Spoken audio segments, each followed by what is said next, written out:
मौलाना जिहादी पाकिस्तान का army general Asim Munir की मैं बात कर रही हूं। पाकिस्तानी सेना का सिर्फ प्रमुख ही नहीं बल्कि देश की अर्थव्यवस्था में गहरी पैठ रखने वाले एक कॉरपोरेट नेता के तौर पर जनरल आसिम मुनीर की पहचान। पाकिस्तान की शहबाज शरीफ सरकार को अपने हाथों की कठपुतली जनरल आसिम मुनीर ने बनाया हुआ है पाकिस्तान में। और इस बीच बड़ी खबर यह है कि शहबाज सरकार पर कब्जे की फिराक में जनरल आसिम मुनीर पर भ्रष्टाचार के कई आरोप हैं। पाकिस्तान क्रिकेट बोर्ड पर भी आसिम मुनीर का नियंत्रण है। नारकोटिक्स कंट्रोल विभाग में मुनीर के कुछ खास लोग हैं जो बैठे हुए हैं। जनरल आसिम मुनीर पाकिस्तान के पूर्व सेना प्रमुख परवेज मुशर्रफ की राह पर ऐसा लग रहा है बढ़ गया है। जनरल मुनीर कारगिल युद्ध में पाकिस्तान की हार का गवाह रहा है और ऐसे में पाकिस्तान में तख्ता पलट की तैयारी में जनरल आसिम मुनीर।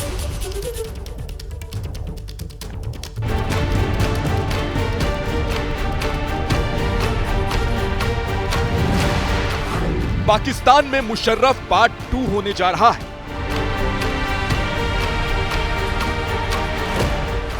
शहबाज सरकार पर काबू करने की तैयारी में मुनीर। आसिम मुनीर करेगा पाकिस्तान में तख्ता पलट। आसिम मुनीर फाइल्स एक्सक्लूसिव, पाकिस्तान में मुशर्रफ पार्ट 2। मुनीर का कपट, पाक में तख्ता पलट। पहलगाम हमले से ठीक पहले भारत, कश्मीर और हिंदुओं के खिलाफ उन्मादी भाषण देने वाले पाकिस्तानी सेना प्रमुख आसिम मुनीर का जिहादी चेहरा दुनिया के सामने आ चुका है। कभी पाकिस्तान के हिस्से वाले निचले सियाचिन में तैनात रहने वाला आसिम मुनीर पाकिस्तान में मुशर्रफ पार्ट 2 की तैयारी में जुट गया है। पुलवामा हमले के बाद पाकिस्तानी सेना में दुत्कार दिए जाने के बाद नवंबर 2022 में जब शहबाज शरीफ ने आसिम मुनीर को पाकिस्तानी सेना का प्रमुख बनाया तो पूरी दुनिया हैरान रह गई। शहबाज शरीफ ने आसिम मुनीर को पाकिस्तानी सेना की कमान पूर्व प्रधानमंत्री इमरान खान से राजनीतिक दुश्मनी के चलते दी थी, लेकिन अब वो शहबाज शरीफ के लिए ही खतरा बन गया है। पुलवामा हमले के दौरान मुनीर पाकिस्तानी खुफिया एजेंसी ISI का चीफ था, जिसने आतंकी संगठनों के जरिए 2019 में जम्मू कश्मीर के पुलवामा में CRPF के काफिले पर बड़ा हमला कराया था। भारत के दबाव में हालांकि तत्कालीन प्रधानमंत्री इमरान खान ने मुनीर को ISI प्रमुख के पद से हटा दिया था।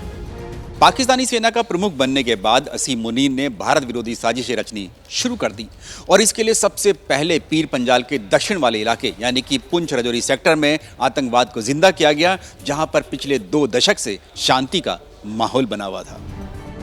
आसिम मुनीर ने लश्कर के साथ मिलकर साजिश रची और TRF से एक के बाद एक कई बड़े आतंकी हमले करवाए। जनवरी 2023 राजौरी के डांगरी गांव में घुसकर आतंकियों ने गोलियां चलाई। हमले में एक मासूम समेत 5 लोगों की मौत हुई। अप्रैल 2023 मेंढर सेक्टर में भारतीय सेना के काफिले पर हमला किया, जिसमें 5 जवान शहीद हुए। मई 2023 राजौरी में आतंकियों से मुठभेड़ में 5 पैरा SF कमांडो शहीद हुए। जून 2024 वैष्णो देवी मंदिर जा रही बस पर हमला, 9 लोगों की मौत हुई। अक्टूबर 2024 सोनमर्ग टनल में काम करने वाले मजदूरों पर हमले में 6 लोगों की मौत हुई। आसिम मुनीर ने एक के बाद एक साजिश रची। उसने आतंकवाद फैलाने के लिए पंजाब की जेल में बंद गैंगस्टर की मदद ली। पाकिस्तानी खुफिया एजेंसी ISI ने कनाडा और यूरोप में खालिस्तानी नेटवर्क को एक बार फिर से एक्टिव किया। ड्रोन के जरिए पंजाब में ड्रग्स भेजकर नार्को टेररिज्म फैलाया। साथ ही करतारपुर साहिब कॉरिडोर को खालिस्तानी आतंकवाद को बढ़ावा देने के लिए इस्तेमाल किया। आसिम मुनीर के जिहादी मंसूबे बेहद खतरनाक हैं। उसने पाकिस्तानी सेना के साथ सिविल डोमेन में अहम पदों पर रिश्तेदारों को बिठाया। सैयद बब्बर अली शाह, मुनीर का मामा, पाकिस्तान की फेडरल इन्वेस्टिगेटिव एजेंसी यानी FIA का DG बनाया। हजरा सुहेल, आसिम मुनीर का चचेरा भाई, जिसे एक मैनेजर से सीधे पाकिस्तानी सरकार के विभाग में CEO बना दिया। मोहसिन नकवी, मुनीर की पत्नी के करीबी रिश्तेदार, पाकिस्तान क्रिकेट बोर्ड PCB का चेयरमैन बनाया। मोहसिन नकवी फिलहाल पाकिस्तान का आंतरिक मंत्री है और उसके पास नारकोटिक्स विभाग की जिम्मेदारी भी है। पाकिस्तान के जिन अहम पदों पर आसिम मुनीर ने अपने रिश्तेदारों और करीबियों को बिठाया, उनमें से एक है मोहसिन नकवी, जिस पर गेहूं स्कीम में $1 बिलियन के भ्रष्टाचार का आरोप लग चुका है। साथ ही $16 बिलियन का तो मनी लॉन्ड्रिंग का ही आरोप मोहसिन नकवी पर है। पाकिस्तान की जनता जहां आटे दाल के लिए तरस रही है, सेना के जनरल कर्नल भ्रष्टाचार में लिप्त थे। खुद मुनीर पर एक टाइल्स कंपनी के मालिक से 5.7 मिलियन डॉलर की घूस लेने का आरोप है। माना जाता है कि टाइल्स की आड़ में कंपनी पाकिस्तान में स्मगलिंग कराती है। परवेज मुशर्रफ की तरह ही असीम मुनीर भी सियाचिन में तैनात रह चुका है और सियाचिन से लेकर करगिल में पाकिस्तान की हार भी देख चुका है। ऐसे में जनरल जिया उल हक की तरह असीम मुनीर ने भारत से सीधे युद्ध की बजाय आतंकवाद को एक बड़ा हथियार बनाया और पहलगाम हमले की साजिश रची। माना जा रहा है कि असीम मुनीर ने पहलगाम हमले की साजिश को मौजूदा प्रधानमंत्री शहबाज शरीफ से भी साझा किया था। यही वजह है कि शहबाज शरीफ पहलगाम हमले के दौरान पाकिस्तान के सबसे करीबी इस्लामिक देश तुर्की के दौरे पर थे।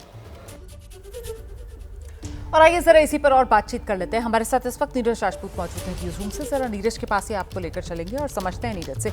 मंसूबा जनरल आसिम मुनीर का साफ है, तख्ता पलट कर खुद पाकिस्तान की सत्ता में काबिज होने का। नीरज बिल्कुल रोमाना, जितने भी पाकिस्तान के सेना प्रमुख रहते हैं उनकी कोशिश कहीं ना कहीं इस बात की रहती है कि सियाचिन का बदला लिया जाए, क्योंकि सियाचिन भारत के पास है। करगिल युद्ध का बदला लिया जाए, सीधे आप लड़ नहीं सकते भारत से, इसलिए आप छद्म युद्ध यानी प्रॉक्सी वॉर, आतंकवाद को अपना हथियार बनाते हैं और उस आतंकवाद को आप फैलाते हैं भारत में, ताकि भारत को डिस्टेबलाइज किया जाए और अपने देश में यानी कि पाकिस्तान में जो है अपनी जो है एक इमेज बनाई जाए कि हाँ हम लोगों ने भारत को हराया है इस तरह से, यानी कि इस तरह से टेररिस्ट अटैक करके। और अगर उसमें सिविल गवर्नमेंट यानी कि जो सरकार होती है, और जैसे हमने देखा करगिल युद्ध के दौरान, करगिल युद्ध के बाद जब हार हुई पाकिस्तान की, तो किस तरह से परवेज मुशर्रफ ने हटा दिया था नवाज शरीफ को, जो शहबाज शरीफ के ही बड़े भाई हैं, और उन्होंने एडवाइस भी दी है कि आप जो है भारत के साथ इस तरह से कन्फ्रंटेशन ना करें। और अगर शहबाज शरीफ ने बात नहीं मानी असीम मुनीर की, तो रोमाना आप मानकर चलिए उनका भी हश्र वही होगा जो उनके बड़े भाई नवाज शरीफ का हुआ था। पाकिस्तान को हार का सामना करना पड़ा, करगिल युद्ध में करना पड़ा था।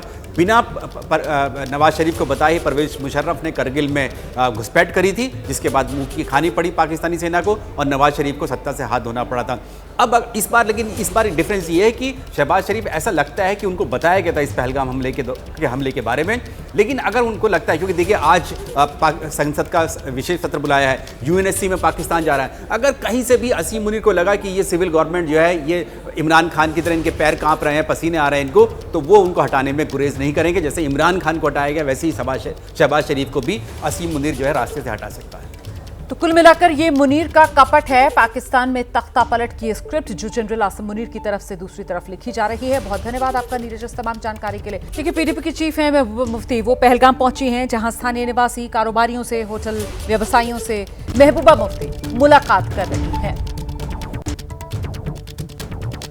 तो पीडीपी की चीफ महबूबा मुफ्ती पहलगाम पहुंची हुई हैं और यहां स्थानीय निवासियों से महबूबा मुफ्ती मुलाकात कर रही हैं। पहलगाम में 22 अप्रैल को जो आतंकवादी हमला हुआ था उसके बाद महबूबा मुफ्ती का ये पहलगाम का दौरा। कश्मीर का रिश्ता मुल्क के लोगों के साथ सदियों का है, खासकर पहलगाम का रिश्ता अमरनाथ जी यात्रा की वजह से हजारों साल पुराना रिश्ता है और ये वो रिश्ता आगे भी चलना है और इंशाल्लाह चलता रहेगा।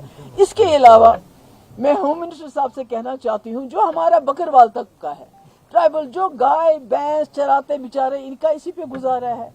इनको आर्मी के लोग जंगलों में जाने, ये कहाँ लेके जाएंगे भेड़ बकरियां? देखिए आपको सिक्योरिटी की परवाह है, हम कोई इस वक्त ब्लेम गेम नहीं करना चाहते हैं।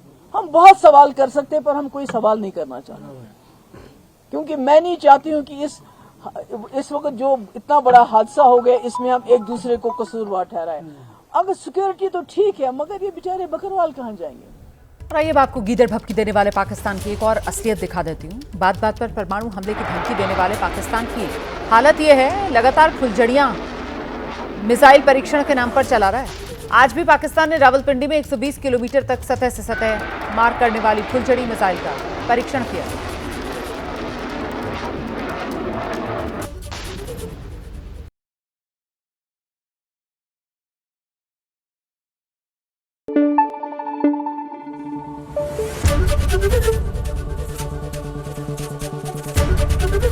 एबीपी न्यूज आपको रखे आगे।